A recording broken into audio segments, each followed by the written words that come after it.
Hello दोस्तों, ये मेरे नीट के स्टूडेंट्स के लिए एक बड़ी खबर है। जिस बारे में हम लोग काफ़ी दिन से बात कर रहे थे, लास्ट ईयर भी बहुत स्पेकुलेशंस थे कि जो एक गाइडलाइन आई थी एनएमसी की, जो ये बॉडी आई थी, ये भ्रष्टाचार को ख़त्म करने के लिए आई थी।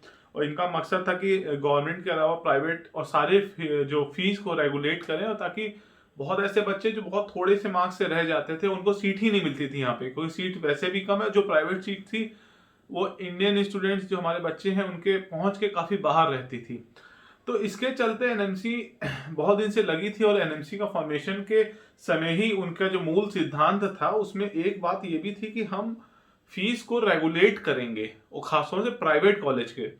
इसी के चलते 25 तारीख को एनएमसी का एक ड्राफ्ट आया है, और इस ड्राफ्ट में मतलब पब्लिक नोटिस के अलावा है, नोटिस क्या है, उन्होंने एक मेल आईडी दी, legal@nmc.org.in, वो मैं डाल दूंगा अपने इसमें आप फीस फिक्सेशन से रिलेटेड इस ड्राफ्ट को पढ़ने के बाद अगर आप अपना कोई सजेशन देना चाहते हैं तो आप इसमें मेल कर सकते हैं। इसको साइन किया आर के वत्स जी ने। ये सेक्रेटरी, जहां तक हमें खबर मिली, ये थे। इसके बाद ही शायद ये रिजाइन करके चले गए, लेकिन उससे फर्क नहीं पड़ता, सेक्रेटरी आएंगे जाएंगे।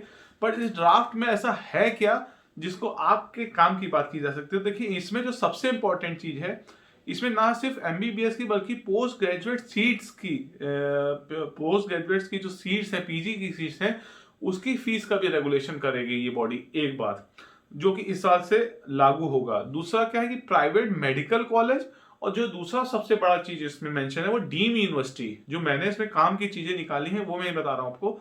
तो डीम यूनिवर्सिटी की यूजुअली आप फीस जो देखते हैं, क्योंकि इनकी काउंसलिंग डीम यूनिवर्सिटी की अलग होती है, और फीस बहुत ज्यादा रहती है, आपके पहुंच से दूर, आम जनता से, मिडिल क्लास के पहुंच से काफी दूर रहता। तो इसको इन्होंने रेगुलेट किया, जो कि बहुत अच्छी बात है। मतलब इसमें प्रपोजल है ये, तो जो कि होपफुली हो जाएगा। तो इसमें इन्होंने बहुत इंपॉर्टेंट चीज है, there will be no capitation fees.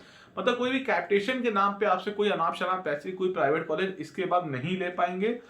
और नॉन प्रॉफिट आपको रखना है अपने ऑर्गेनाइजेशन को, मतलब आप इससे पैसा नहीं, इस तरह से होता है कि आप एक ऑडिट होगा, जो आपका बैलेंस साल का खर्चा निकाला जाएगा कॉलेज का, और इस खर्चे को ऑडिट करा जाएगा, उसके हिसाब से फीस हर कॉलेज की तय की जाएगी। इसमें कुछ चीजें उन्होंने बहुत अच्छी बोली जो मेरे नजर गई, कि आपका एक एनुअल ऑडिट होगा, रनिंग और मेंटेनेंस के नाम पे आप अनाप शनाप पैसे नहीं ले सकते हैं। और इसमें एक चीज बहुत इन्होंने की, जो fees structure old medical college के हैं, जो मतलब कोई ऐसा कॉलेज जो 10 साल पहले स्टैब्लिश हुआ था, एक कॉलेज मान के चलिए 2-3 साल पहले प्राइवेट कॉलेज स्टैब्लिश हुआ था, दोनों के खर्चे में बहुत फर्क होगा।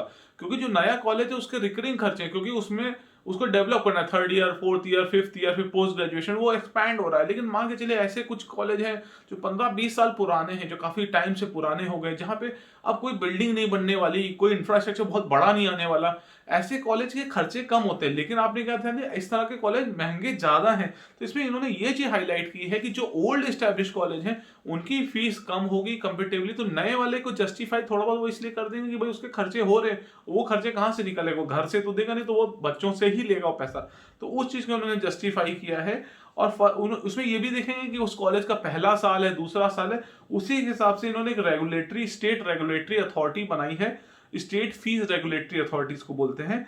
ये आपका सारा एक्सपेंडिचर देखेगी, इसमें सारे कोर्सेज को सेपरेटली, चाहे वो एमबीबीएस का हो चाहे वो पीजी का हो।